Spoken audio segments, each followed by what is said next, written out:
জগতের গল্পে বিশ্বাস করো? ভূতে বিশ্বাস করো? আমিও করতাম না, কিন্তু একটি নাটক আমার বিশ্বাসকে একটু নাড়া দিয়েছে। কি গল্প? चलो सुनी।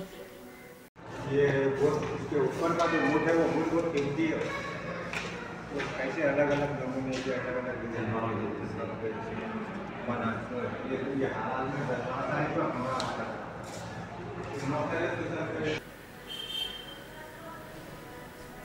মেফিস্টোফেলিসের গল্প তোমরা সবাই শুনেছো।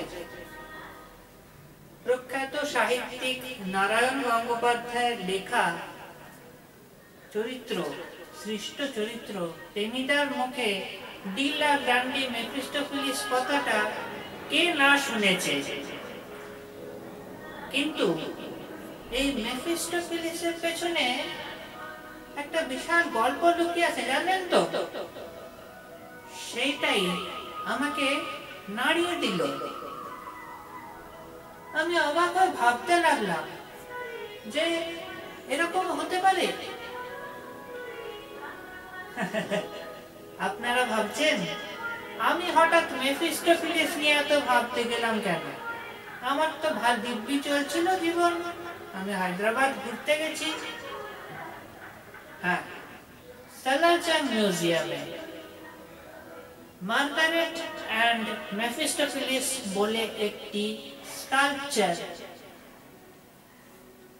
তৈরি করা আছে, যেটা দেখে আমি এই গল্পে এসেছি। মেফিস্টোফেলিসের আসল পরিচয় আমি জানতে পেরেছি। কে মেফিস্টোফেলিস? ক্রমশ প্রকাশ্য। প্রথমেই বলে রাখি, তোমরা একটু মেফিস্টোফেলিসের মূর্তিটা ভালো করে লক্ষ্য করো। দেখবে মেফিস্টোফেলিসের মূর্তির সামনের দিকে একটি পুরুষ চরিত্র তোমার দিকে মুখ করে দাঁড়িয়ে আছে, এবং পেছন দিকটা পুরো আয়নার রিফ্লেকশনে আমরা একটা নারী মূর্তি দেখতে পাই। এই নারী মূর্তি আর পুরুষ মূর্তি এই দুটি একসঙ্গে আমরা দেখতে পাই। যদি আমরা একটু সাইড থেকে দেখি তাহলে নারী মূর্তিটা দেখতে পাবো। অনেকে বলে এটি মানুষের দ্বৈত চরিত্র, অর্থাৎ আমাদের মধ্যে তো একটা ভালো সত্তা এবং খারাপ সত্তা দুজনই উপস্থিত আছেন। এই মূর্তি তারই প্রতীক অনেকের মতে।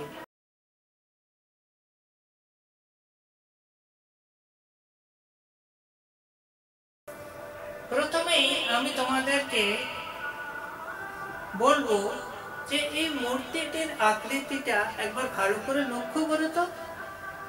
যে পুরুষ চরিত্রটিকে তোমরা সামনে দেখছো, সেটি তার গোঁফ মোচড়ানো, মুখে সব পাওয়ার হাসি, একটা ক্লিষ্ট হাসি। সে এমন কিছু নেই যা সে করতে পারে না, সে সবকিছু পেয়েছে। এইরকম একটা হাব ভাব নিয়ে সে মাথা উঁচু করে, থুতনি উঁচু করে দাঁড়িয়ে আছে। তার মাথায় ঘোমটা আছে অবশ্যই, কিন্তু সে ঘোমটা মাথায় দিতে তার আপত্তি, সে ঘোমটা তুলে রেখেছে। তার দাঁড়ানোর ভঙ্গি দেখো, সে উঁচু হিলের উপর দাঁড়িয়ে আছে। তো এই থেকেই বোঝা যায় যে মানুষটি খুব অহংকারী এবং সব পেয়েছে। কিন্তু পেছনে যে মহিলা চরিত্রটি দেখবেন, তার মাথা নত, চোখের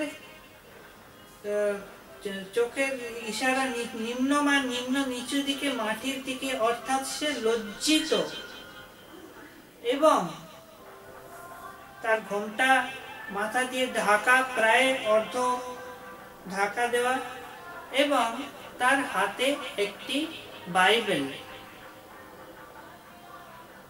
এবার এর থেকে তোমরা একটা গল্প ভাবো তো দেখি, আমি আসছি।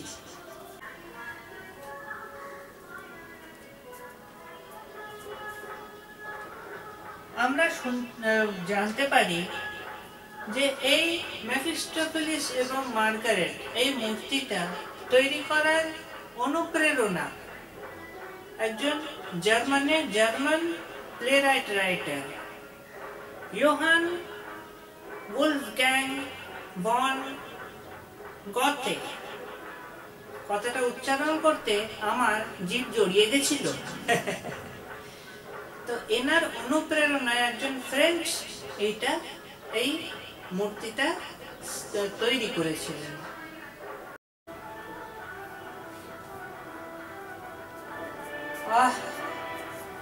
হ্যাঁ, জল খেয়ে এলাম। কোথায় ছিলাম যেন আমরা? হ্যাঁ, দ্য ফার্স্ট এই নাটকটির নাম। এই নাটকটিতে মূল চরিত্র মার্গারেট, মেফিস্টোফেলিস এবং ডক্টর ফস্ট।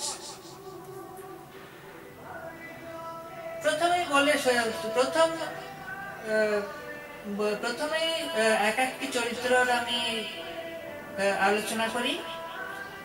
ডক্টর ফস্ট তিনি অত্যন্ত গুণী ব্যক্তি। এমন কোনো বিষয় নেই যা তিনি আয়ত্ত করতে পারেননি, কিন্তু তার কিছুতেই তিনি খুশি থাকতে পারছেন না। তার মনে সবসময় একটা ডিপ্রেশন কাজ করে, অবসাদে ভোগেন তিনি, কারণ তার কোনো বান্ধবী নেই। তাই তিনি এতটাই অবসাদগ্রস্ত একসময় হয়ে পড়েছিলেন যে তিনি আত্মহত্যার পথ অবলম্বন করেছিলেন, কিন্তু সেগুলোও বালিয়ে আত্মহত্যা তিনি করতে পারেননি। তাই তিনি শয়তানদের দেবতা তার কাছে গিয়ে তার সাহায্য চেয়েছিলেন যে আমাকে মুক্তি দিন, আমি কিছুতেই খুশি হতে পারছি না এই জীবন নিয়ে। তখন আবির্ভাব হয় মেফিস্টোফেলিসের। মেফিস্টোফেলিস আসলে ছিল শয়তানদের দূত, শয়তানদের দেবতার দূত। কিন্তু যাতে ডক্টর ফস্ট আরো খোলা মনে তার সঙ্গে মেলামেশা করতে পারেন, তাই জন্য সে শয়তানের রূপ ধারণ করে আসেনি। সে এসেছিল এখন লিটারেট হিসেবে, এবং খুব সহজেই সে ডক্টর ফস্টের সঙ্গে মেলামেশা করে তার মনের সবকিছু জেনে ফেলে। তার মনে যে বিশাল অবসাদ রয়েছে তা সে জেনে ফেলে, এবং সেই সময় সে নিজ মূর্তি ধারণ করে এবং ডক্টর ফস্টকে বলে যে আমি তোমার সঙ্গে একটা চুক্তি করতে চাই। তুমি যতদিন বেঁচে থাকবে, তুমি যতদিন না প্রকৃতভাবে উপলব্ধি করবে যে তুমি খুশি, ততদিন ধরে আমি তোমাকে সার্ভ করব, অর্থাৎ আমি তোমার ভৃত্য হয়ে থাকব, আমি তোমাকে সাহায্য করব। কিন্তু যে দিন তোমার মনে হবে, অর্থাৎ ডক্টর ফস্টের যে দিন মনে হবে যে সে খুশি, তার জীবনের সে যা অতৃপ্ত ছিল তা সে পেয়েছে, তখন কিন্তু অন্য গল্প হয়ে যাবে। তখন ডক্টর ফস্টকে এই পৃথিবী ছেড়ে চলে যেতে হবে নরকে। আর মেফিস্টোফেলিস পুরোপুরি তাকে নিয়ন্ত্রণ করবে। অর্থাৎ ডক্টর জেকিল মিস্টার হাইড গল্পটি পড়েছো মনে হয়, সেই রকম মৃত্যুর পরে ডক্টর ফস্টের মৃত্যুর পরে তার পুরো কন্ট্রোল নিয়ে নেবে এই মেফিস্টোফেলিস এবং রাজত্ব করবে এই পৃথিবীতে। তো ডক্টর ফস্টের হাত দিয়ে এই চুক্তিতে মার্গারেট সই করিয়ে নিয়েছিল। ডক্টর ফস্টও এক বাক্যে সে আপত্তি জানায়নি, সে রক্ত দিয়ে সে সই করে সে ডিডে সই করে দিয়েছিল। এরপর থেকে ডক্টর ফস্টের জীবনে যা কিছু ঘটছিল তা ঘটছিল এই মেফিস্টোফেলিসের মায়াজালের একটা নমুনা। ডক্টর ফস্ট যা চাইতে পারছে। এই সময় আসে মার্গারেট নামক একটি মেয়ে। এই মার্গারেটের সঙ্গে ডক্টর ফস্ট একটা সম্পর্কে জড়িয়ে পড়েন। মার্গারেটকে ডক্টর ফস্ট খুব ভালোবেসে ফেলেন এবং তোমরা তো জানোই মেফিস্টোফেলিস এখন আছে ডক্টর ফস্টের পাশে। সে ডক্টর ফস্টকে সব রকম ভাবে সাহায্য করছে। মার্গারেটও খুশি, কিন্তু বাদ তো সাধবেই, কারণ সঙ্গে আছে একজন দানব। একদিন মার্গারেটা, যাকে আমরা গ্রেচেট বলেও এই নাটকে চিনে থাকি, আমি মার্গারেটা বলি, আমাদের এখন সবাইকে নাম বলছি। তো এই মার্গারেটা একদিন জানতে পারলো যে সে গর্ভবতী, তার বেবি হবে। এবার মার্গারেটা এই তো বিবাহ হয়নি ডক্টর ফস্টের সঙ্গে, যেরকম আমাদের সমাজে এটা একটা অপরাধ, তখন ওইখানেও নিশ্চয় অপরাধ বলে গণ্য হতো। এবং মার্গারেটা জেনে গেছিল যে ডক্টর ফস্ট যা করেছে, ডক্টর ফস্ট নিরীহ, উনি যা করেছেন মেফিস্টোফেলিস ওকে দিয়ে করিয়েছে। তাই জন্যে মার্গারেটা তার যে সন্তান তাকে জলে ভাসিয়ে দিল।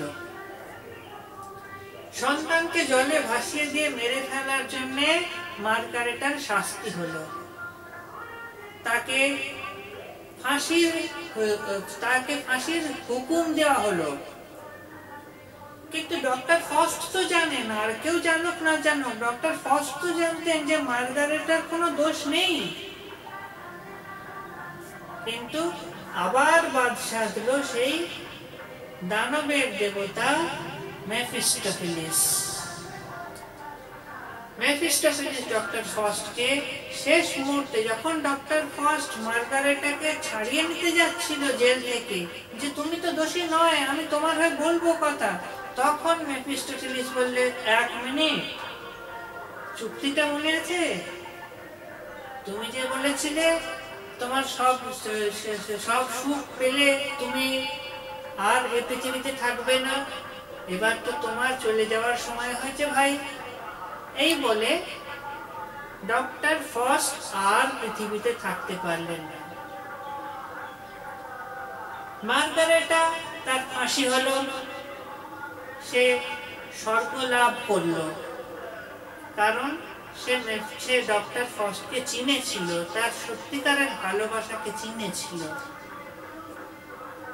সে স্বর্গে গিয়েও দেবতার কাছে প্রার্থনা করেছিল যে ডক্টর ফস্ট কিন্তু কোনো অপরাধ করেনি, সে সত্যিই তাকে ভালোবেসেছিল।